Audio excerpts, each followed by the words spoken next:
तो दोस्तों, एक और नया दिन और मैं बलजीत परमार हाजिर हूँ एक नई कहानी, एक नया किस्सा लेकर। कल हमने जहाँ बात खत्म की थी वहाँ से आज शुरू करते हैं। छोटा राजन और दाऊद गैंग की लड़ाई कोई नई बात नहीं थी। पुराने किस्से आप सबको याद हैं, लेकिन लड़ाई और गर्म होती है 1998 में, जो नेपाल में दिलशाद मिर्ज़ा दिलशाद बेग का, वहाँ के मेंबर पार्लियामेंट दाऊद का खास आदमी, उसका मर्डर जो छोटा राजन और इसके गैंग मेंबर करवाते हैं, जिसमें बहुत से लोग शामिल थे। बबलू श्रीवास्तव, अर्चना शर्मा और साथ में हमारी उस समय के जो इंटेलिजेंस डिपार्टमेंट के मुखिया थे वो, और बाकी एजेंसीज का बहुत बड़ा रोल था। और उसके बाद दाऊद गैंग ने रिटेलिएट किया जाके, जब इसके दिवाकर चुरी, संजय रगड़ वगैरह लोगों को सुभाष सिंह ठाकुर और उसके गैंग से उनका खात्मा करवाया। उसके बाद लड़ाइयाँ होती रही विदेशी धरती पे। छोटा राजन पे हमला 2000 में, उसके साथ साथ मालू डोकरे मारा गया।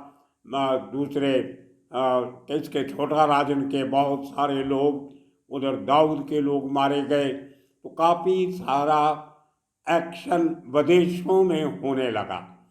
तो जहाँ छोटा राजन को एजेंसीज की प्रोटेक्शन बहुत बड़ी थी, दूसरी तरफ एक हिस्सा मुंबई पुलिस का बड़ा तबका दाऊद गैंग के साथ मिला हुआ था।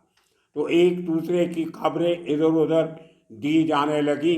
कौन सा गैंग क्या प्लान कर रहा है, कहीं ना कहीं से थोड़ी बहुत इन्फॉर्मेशन एक दूसरे तक पहुंचती रहती थी। अब उसी दौरान आपको मालूम है, एक बार कराची जाके पूरे का पूरा गैंग वापस आया, क्योंकि लास्ट मोमेंट पे दाऊद पे हमला अबैंडन कर दिया गया। उसका जवाब उन्होंने दिया। अब मारी थी छोटा राजन की। इसने अपना एक्शन किया और 2005 में एक नई टीम कराची भेजने की तैयारी हो रही थी, जिसकी पूरी तैयारी तकरीबन हो चुकी थी। लेकिन ऐन मौके पर उसकी खबर मुंबई पुलिस को लग जाती है। दिल्ली से जाके मुंबई पुलिस की team, DSP, DCP crime branch खुद धनंजय कमलाकर, दिल्ली से जाके विक्की मल्होत्रा और परी तलाशा को अरेस्ट करते हैं। जबकि विक्की मल्होत्रा उस समय के एक रिटायर्ड डायरेक्टर आईबी की गाड़ी में पाया जाता है। बहुत तू मैं होती है, बहस होती है, और वो हमला अबैंडन करना पड़ा। जो दाऊद को कराची में जाके एक बार फिर मारने की कोशिश की जा रही थी, वो प्लान विफल हो गया। अब उसका जवाब देना था दाऊद ने। एक एक्शन छोटा राजन करता था, एक एक्शन दाऊद करता था। तो इस लड़के की कहानी जो कल मैंने सुनाई, उसके बैकग्राउंड में आपको बता देता हूँ कि ये केस हुआ तो कैसे हुआ। 2005 में जो कराची में हमला करने वाले जाने वाले थे, उसका जवाब देने के लिए कराची में तैयारियां होनी शुरू हुई। अब लॉजिस्टिक आदमी ढूंढना करना, उस देश में जाके एक्शन करना बहुत समय लगता है। 2-4 दिन में ये काम नहीं होते, कई बार सालों लग जाते हैं प्रेपरेशन करते करते। सबसे बड़ा मुश्किल काम होता है टारगेट को ढूंढना, जो एक बहुत बड़ी प्रोटेक्शन के नीचे अपने अड्डे बदलता रहता है। 2-4 दिन कहीं, महीना कहीं, 2 महीने कहीं, कभी किसी देश में, कभी किसी देश में, डिफरेंट किस्म के पासपोर्ट। ये बहुत कुछ बातें होती हैं जो मुश्किल कर देती हैं दुश्मन को ढूंढने में और हमला करने में। उसी किस्म की तैयारी 2007 में दाऊद ने की। एक पूरा ग्रुप मॉड्यूल तैयार किया गया, जिसमें से कुछ लोग दुबई में स्टेशन किए गए, कुछ लोग कराची से। इन सबको वहाँ से निकल के कोऑर्डिनेटेड मूव से ऑस्ट्रेलिया पहुंचना था, जहां डी कंपनी को खबर लगी थी कि छोटा राजन ऑस्ट्रेलिया में है। अब जो जिस टीम की बात हमने कल की थी, बाबा अजीज रेड्डी और उसके साथ 7 लड़के जो हिंदुस्तान से गए, ये एक बी टीम थी। ए टीम जिसमें बहुत बड़े शार्प शूटर ये वो सब कराची और दुबई से जाने थे।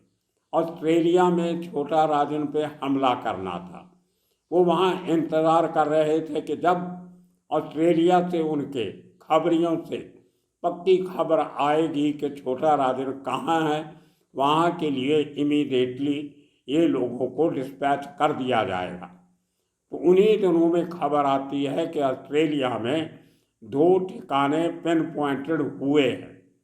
लेकिन क्योंकि जैसे मैंने पहले कहा छोटा राजन अपने ठिकाने अक्सर बदला करता था और साथ में 1 या 2 आदमी रखता था, कोई बॉडीगार्ड इस तरह लोगों की नज़रों में नहीं आता था जिस किस्म के बॉडीगार्ड इसने बैंकॉक में एक ज़माने में रखे थे।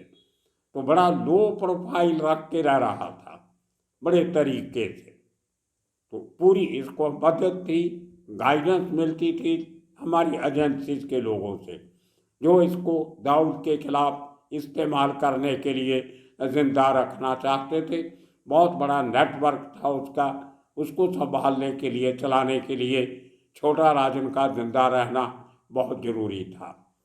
दूसरी तरफ दाऊद के लिए खतरे दिनों दिन बढ़ रहे थे। वो अपना काउंटर अटैक करने में लगे हुए थे। तो जैसे ही ये खबर आती है कि छोटा राजन की लोकेशन ऑस्ट्रेलिया में पिन पॉइंट हुई है, उसी समय ये हिंदुस्तान की टीम बाबा रेड्डी और उसके 10 साथी डिस्पैच किए जाते हैं इन देशों में। इनका मेन पर्पस ये था कि जब हम ऑस्ट्रेलिया में छोटा राजन को ढूंढ के अटैक करेंगे, अगर इंफॉर्मेशन लीक होती है जैसे पहले कई बार हो चुकी थी, तो छोटा राजन ऑस्ट्रेलिया से भाग के सबसे पहले बाली आ सकता है। तो इनमें से एक टीम जो मुंबई से गए थे 10 लोग, इनमें से एक टीम बाली स्टेशन की गई। दूसरी था कि वो कहीं से वहाँ से निकल के मलेशिया नहीं चला जाए, तो एक टीम मलेशिया में रखी गई। तीसरी टीम बैंकॉक में, क्योंकि बैंकॉक में बहुत बड़ा बेस था राजन का। तो ये 3 ठिकानों पे निगाह रखी गई। अगर ये लोग, आप बहुत सीधा सवाल बहुत से लोगों ने किया है कि इन लोगों को इतना लंबा सर्किटियस रूट लेने की क्या ज़रूरत थी। यहाँ से नेपाल जाते, नेपाल से जहाज़ लेते सीधा बैंकॉक जा सकते थे, ना उसके आगे जहाँ भी जाना है। लेकिन शायद आपको बहुत से लोगों को मालूम नहीं होगा कि नेपाल का जो एयरपोर्ट है वहाँ पे ISI की बहुत बड़ी प्रेजेंस है। वो बंदा देख के पहचान जाते हैं कि ये आदमी किस किस्म के हैं और कहाँ जा रहे हैं। बहुत से लोगों को तो नेपाल पुलिस के साथ मिलके उनको डिटेन भी कर लिया जाता है अनऑफिशियली।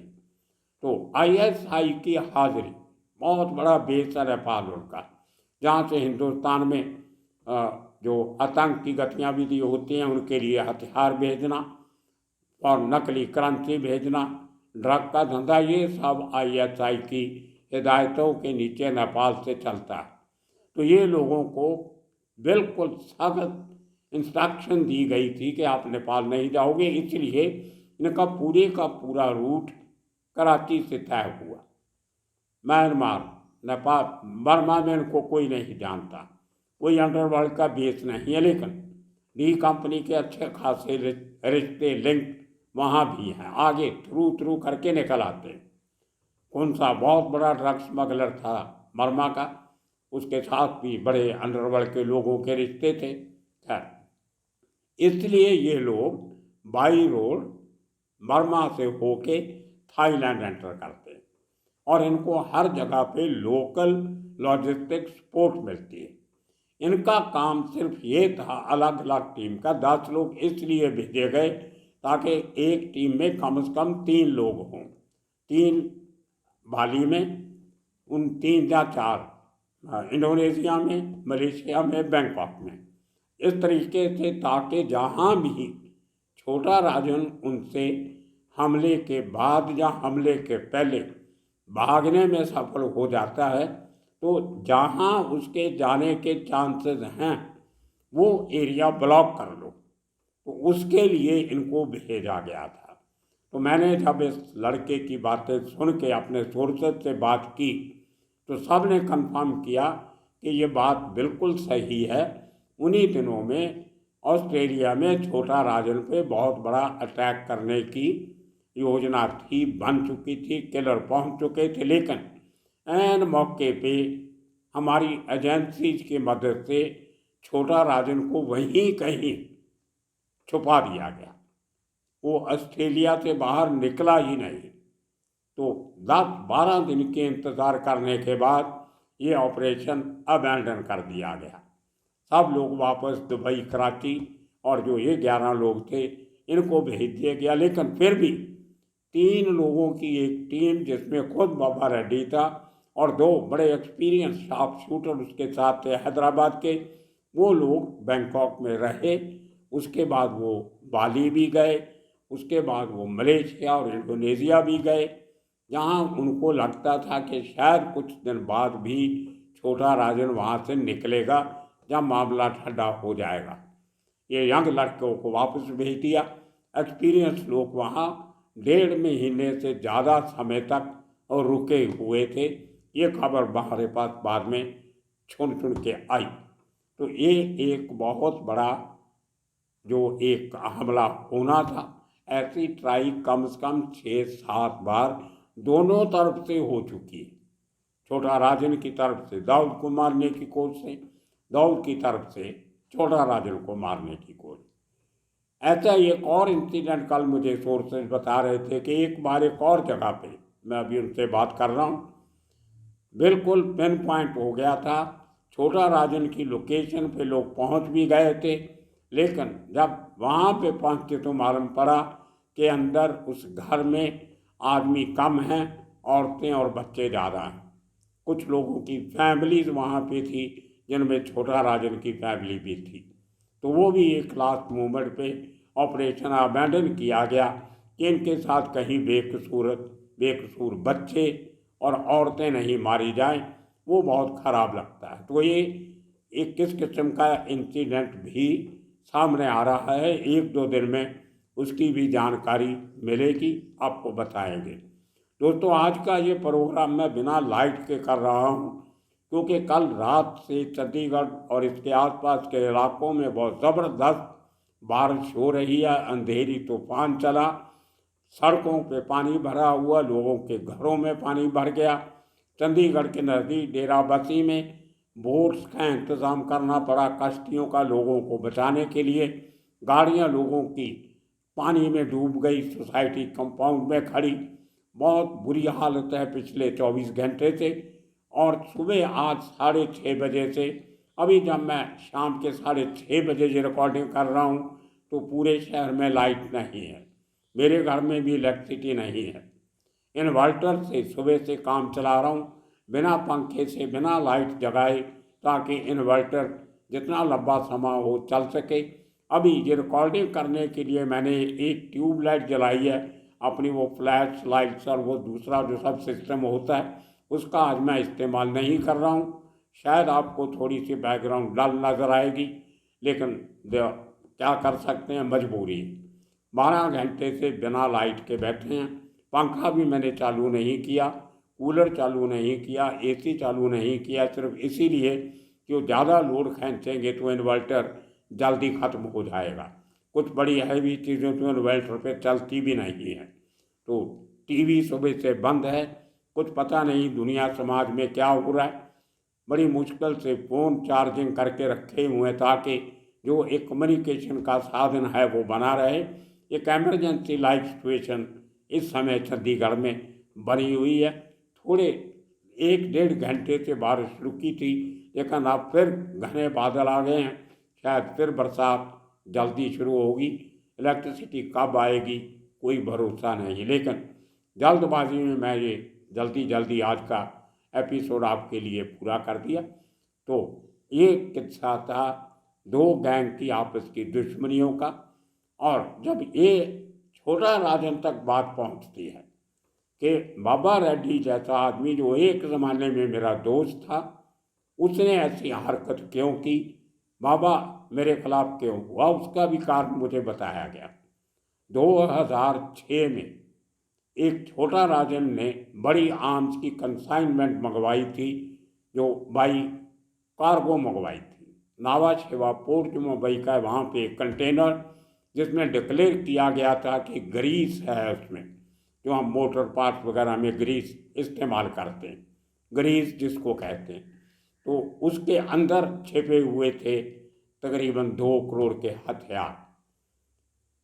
वो हथियारों में खरीदने के लिए बाबा अजीत रेड्डी ने भी काफ़ी पैसा लगाया था। लोग कहते हैं कि आधा पैसा उसका था, आधा किसी और का था।